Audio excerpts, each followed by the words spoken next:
this is Callimara here, and no, it's not calamari.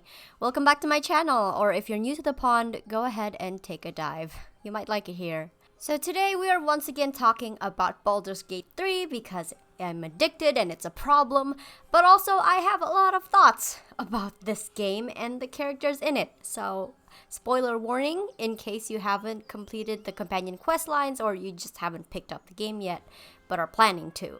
In case you've missed it, I've already made a video about Astarion where I talk about how to draw him and doing a little bit of a character analysis on his character.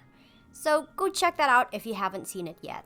But today our topic is going to be Gale of Waterdeep and the discourse that surrounds his character, of which I have a lot to say. So let's dive right into it. Fun fact, his full name is Gale Discussion, which you learn by meeting his Tresim, Tara, in Act 3. Now, Gale is my runner-up for first place when it comes to my favorite romance option. He's so dorky and silly, and I'm all about the smart guys. Gale kind of has a reputation for coming on a bit strong despite people not speaking to him at all, allegedly. But we'll talk about that later. First, let's talk about how to draw him.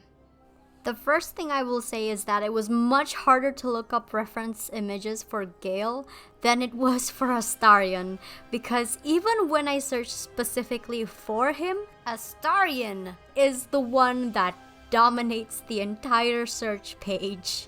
And yeah, technically I could have just opened up Baldur's Gate 3 and checked there, but if I open up Baldur's Gate 3, I'm just gonna play Baldur's Gate 3.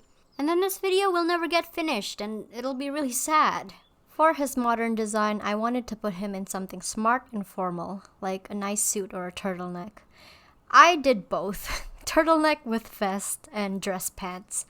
As an homage to his wizard robes, I gave him a large coat that hangs on his shoulders and would flap majestically in the wind while he walks.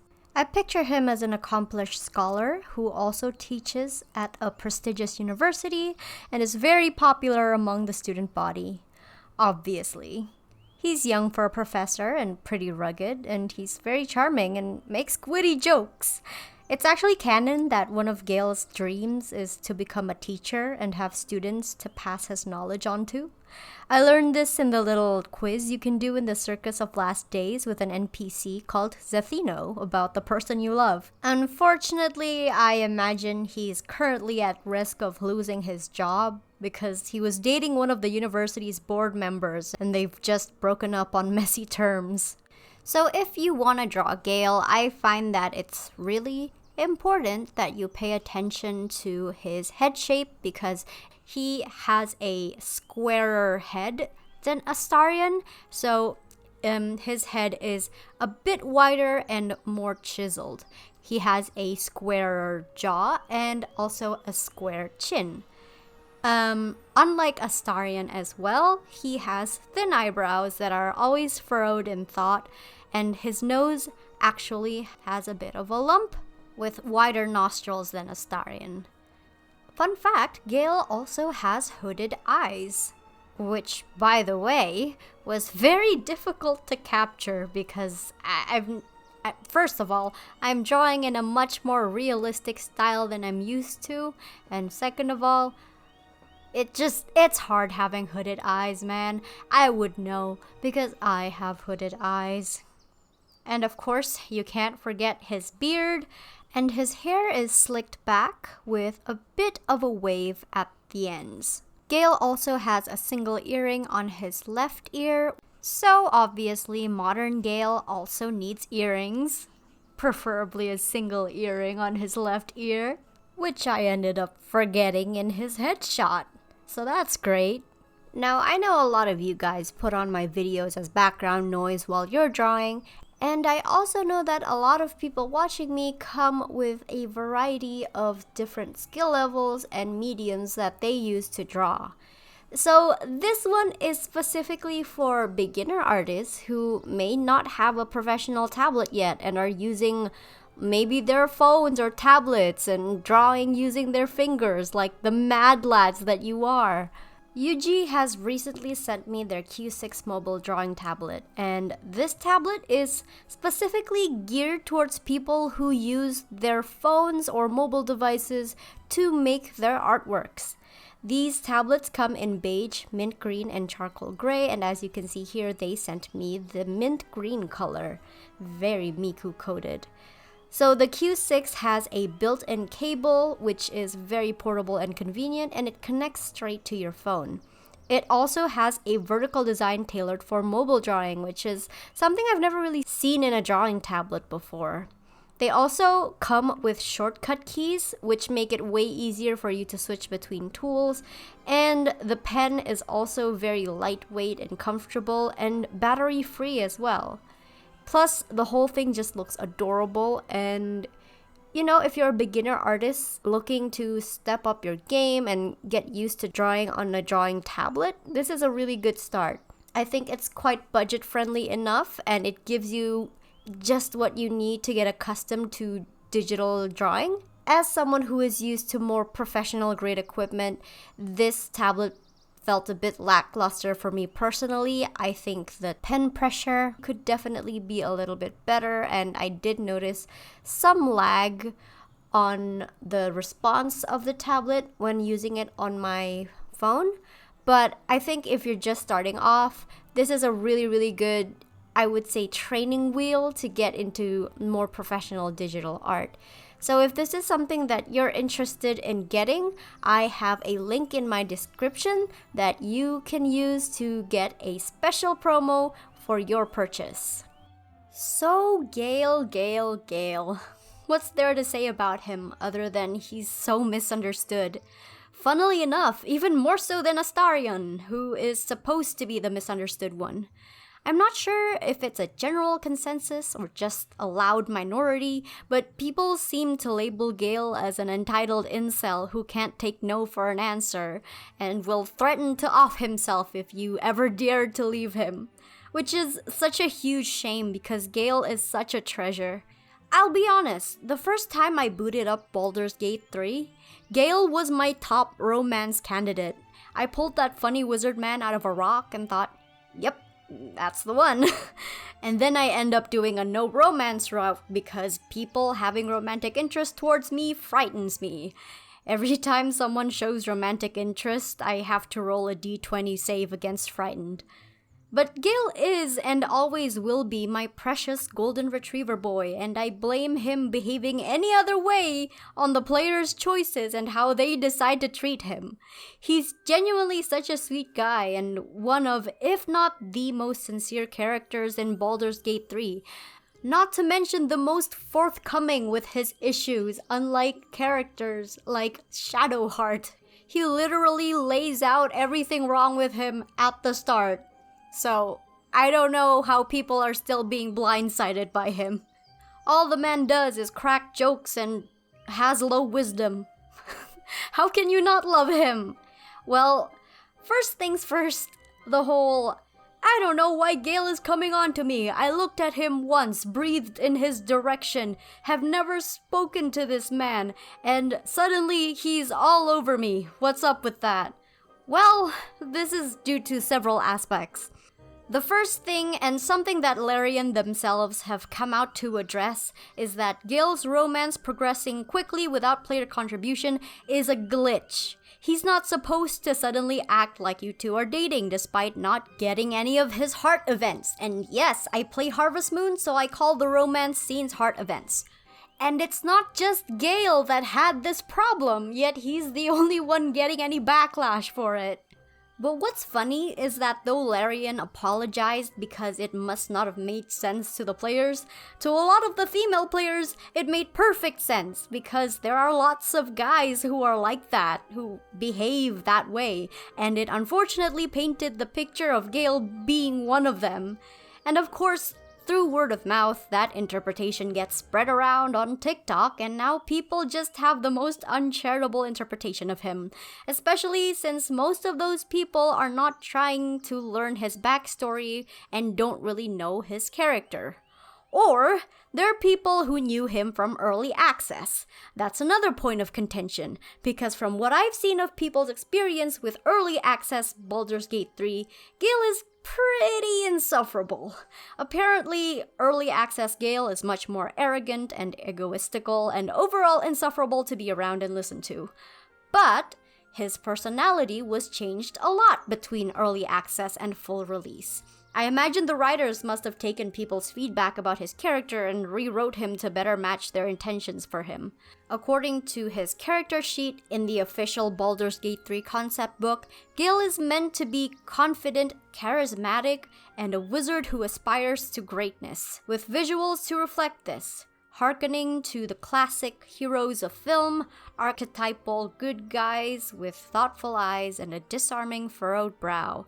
This later evolved to a sage in cloth robes, a devourer of wine and poetry, while still retaining all the visual hallmarks of a classic hero. But someone in the writer's room must have messed up spectacularly, because instead, he's been interpreted as this arrogant dude who mansplains and talks down to you, even though, in my opinion, that's the farthest thing from my experience with him.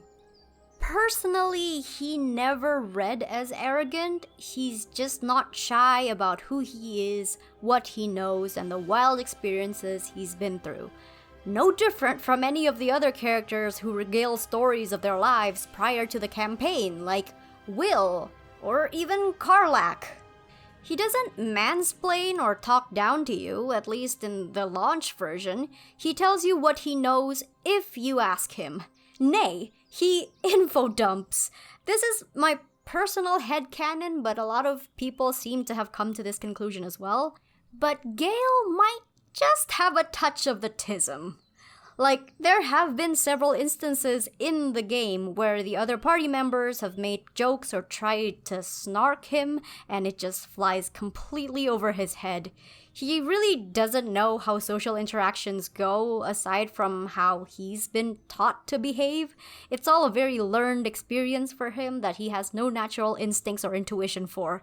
He also has special interests, and as I've mentioned previously, loves to info dump. And that's kind of why he's so endearing to me.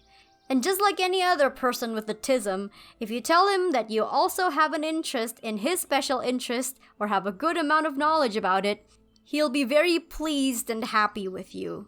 He doesn't gatekeep or talk down your abilities unless he's being petty about being left at camp.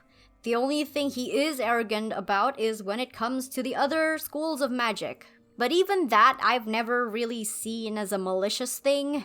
More like it's the same kind of rivalry between people from different universities. Gale isn't perfect, of course. The man has his follies, like his ego and ambitions. But just like Astarion, how he turns out heavily depends on how you treat him and how you guide him. Gale will get dangerous ideas about the Netherese crown, just like Astarion is tempted to take Cazador's place in the Ascension Rite. But, for me at least, because my relationship with him was exceptional when I got to this scene, it took very little for me to convince him to back down from those dangerous ideas. The thing with Gale is that he is very easy to win approval with, especially for the average player doing a typical hero run. As previously mentioned in his character concept, being inspired by typical protagonist characters in media means that he approves of pretty much every good act you choose, and he gives you lots of approval if you agree to give him enchanted items to consume. So, if you are doing a do-gooder run, have him in your party, and are giving him your magical accessories, you're already doing very well with Gale.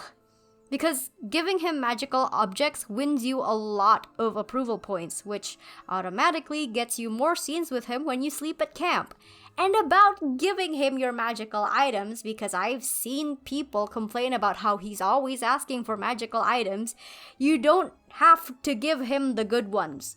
Give him the useless items like the lockets that only cast dancing lights, or a ring of color spray, or an enchanted weapon that only has a shitty +1 that you probably won't ever use anyway.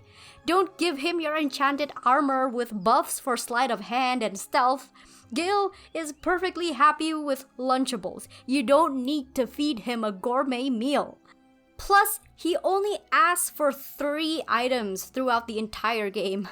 I'll be honest, I was a little bit worried that I might keep needing to feed this man a magical item tribute if I wanted to keep him in my party, but that was not the case at all. So yeah, unless you flat out reject him from the start because he starts to try and woo you at the start of Act 2, this counts as progressing his heart events.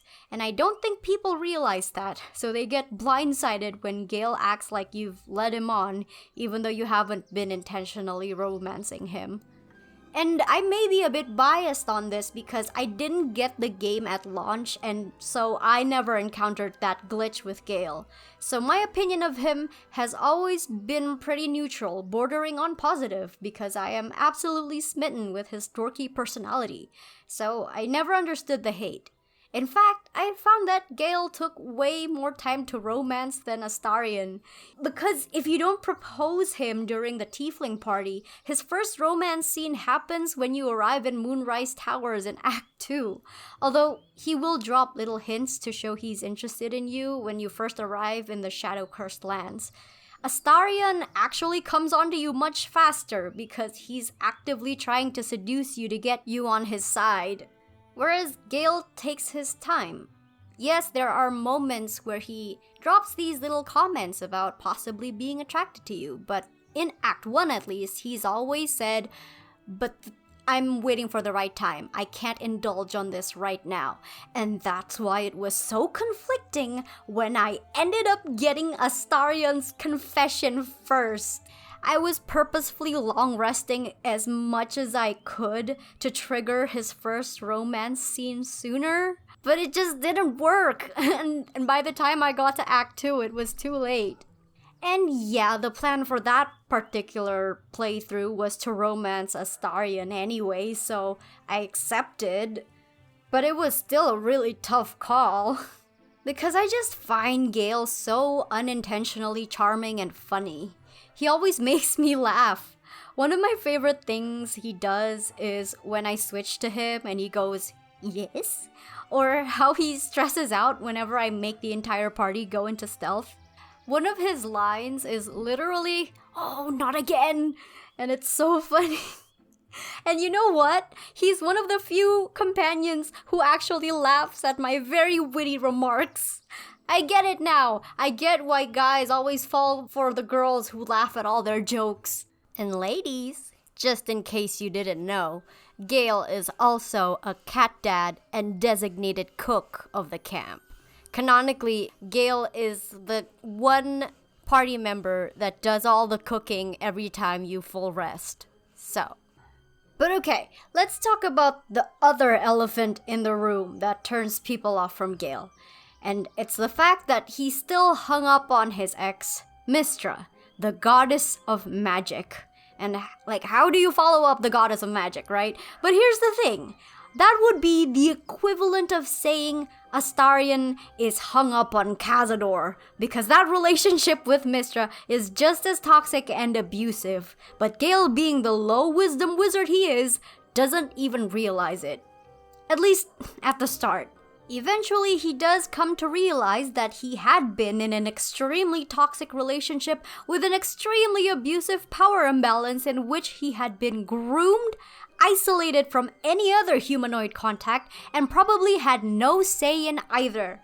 Because putting aside the fact that he knew Mystra since he was a young boy who wouldn't have known any better, and it's unknown how old he was when their relationship even became sexual, she's a goddess. Consider how petty gods have historically been over the most menial things. What do you think would have happened if he said no? Hint, he would have very likely been smited on sight, or at the very least, banned from ever having magic again, because, oh yeah, she's the goddess of magic and he's a wizard. That's like Dating and then breaking up with the CEO of a company that you work at, losing your job because you are no longer dating said CEO, and when you try to make things right with them, even though you shouldn't be, and try to get your job back, they tell you to unalive yourself. So, of course she's been on his mind. She is literally someone who has the power to decide his fate forevermore, just like Cazador to Astarion. And here's the thing. Gale isn't even unique in this circumstance. He is not the first wizard that Mystra has done this to. When you meet Minsk in Act 3, he literally mentions that they would hide young boys with magical talent from Mystra for this very reason. It's a pattern of behavior with her. And yet some people still perpetuate that somehow Gale is the abuser in this situation. There is no world where Gale could ever be the abuser in this relationship when Mystra could literally will him out of existence at any point if she wanted to. Once you progress his companion questline, he'll even tell you that he is genuinely scared of Mystra. As he should be, because, she's an all-knowing and all-powerful god. And yeah, Gale isn't exactly blameless for the relationship ending. He pushed her boundaries, and as a result, he got dumped. That should be the end of the story, right? Except it would never end because he can never truly get away from her unless he decides to stop being a wizard entirely. And what's worse is that Mystra has decided the only way he'll ever be able to move past his mistake is by blowing himself up. So I really disagree with the notion that you're just a rebound, because it's not really an equal, loving relationship, And it is canon in the game. If you give his romance a try, he realizes that he's much happier and fulfilled with you than he ever felt with Mystra. He even comes to view you more highly than her, someone who is a literal goddess. And this must be a pretty big point of contention, or at least an important one to the devs, because they even added a new line of questioning for him after you've started dating to ask if he still has feelings for Mystra. And his answer? He does. But they're all complicated feelings. And the longer he spends with you, the more he realizes that those feelings were only regret. Regret for ever being with Mystra in the first place. For not realizing sooner that he's just a toy to her. And devoting himself as much as he did to her. Another bit of misinformation I see about Gale is that if you reject him, he'll threaten to blow himself up. But that's just factually incorrect because he had always intended to do that. Whether or not you choose to be with him romantically, if you don't talk him down from it, he's still gonna do it anyway. As soon as he was told by Elminster that he needed to unalive, he literally just accepts it. He doesn't question it, he doesn't try to consider any other alternative. He just blindly trusts Mystra and takes her message in good faith that this is truly the best and only outcome for him. And no one ever talks about that. How he was so willing to unalive just because Mystra told him to. That'd be like if Cazador told Astarion he's just meant to be a sacrifice. Astarion was just like, yeah, okay. And given the circumstances in the game, yeah, it would be a very easy solution to our problem while giving Mystra her petty little revenge. And if you feel bad, imagine how Gale must be feeling. And despite his attempts to justify it, to see the bright side of things and act like that's also what he wants, how painful must it be to be so disposable? So I don't think it's fair to compare him to guys who would do that kind of stuff IRL to keep you in a relationship with them, because Gale never once mentions his Netherese orb in a threatening way when you enter a relationship with him, and he never brings it up even when you ask to break up with him or reject him for a different romance option. he just starts crying. And yeah, you're totally valid for not wanting to take on that kind of baggage, but you gotta admit that blaming him for his circumstances and his relationship with Mistra feels very victim-blamey. Yeah, I admit that Gale can be a bit guilt-trippy when you reject him. He doesn't take rejection as well as the others, but knowing his backstory and how he's literally been used and discarded by someone he cared deeply about without them ever returning his feelings, it makes sense why he would take rejection harder than others. It's his personal trauma.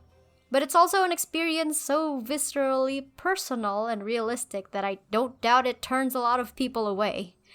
But if you do decide to give Gale a chance, he's such a wonderful and adoring partner. Romance with him, despite how it has gone for some people, is slow and sweet.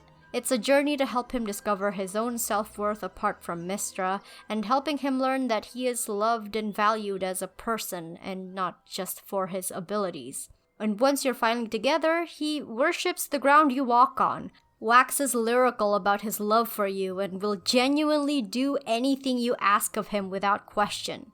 He'll try to give you the world and be awkward and dorky all the while. He's ambitious and driven, intelligent, always willing to help and do what's right, even at his own peril. I think the Gale romance would suit someone who still wants the broken guy but I can fix him fantasy, and have a much more earnest and sincere relationship that is more solid and secure. I think he also offers the rich CEO/mafia boss fantasy where he can literally give you anything you dream of and spirit you away to unimaginable wonders beyond your means. I feel like he'd also be really good for an introvert relationship. You could stay in and read books or play board games with him, eat some snacks, drink some wine in front of a nice, cozy fire while his pet cat curls up on your lap. I personally really like him, but I feel like he's more attached than Astarion is, and that's what scares me. That's why I'm romancing Astarion first and doing him later, once I'm more comfortable with how they do romance in the game. But I think a relationship with Gale would also fall under an ideal relationship for me. Anyway, here is his final look. Let me know what you think of his modern look in the comments below, and where you stand in the Gale debate. Thank you so much for hanging out with me in the pond for a while. I hope your skin didn't get too pruny. Hey, big shout out to my lovely pond dwellers. If you want to become a pond dweller and get early access to my content, join my Patreon. If you want to see more from me, then please follow me on all my social media. If you want to submit fan art or chat with me, join my Discord server. And if you want more of my stories, check out my Wild Word series here on YouTube because that will make me really happy. All the links are in my description, and I will see you all in the next video. Goodbye!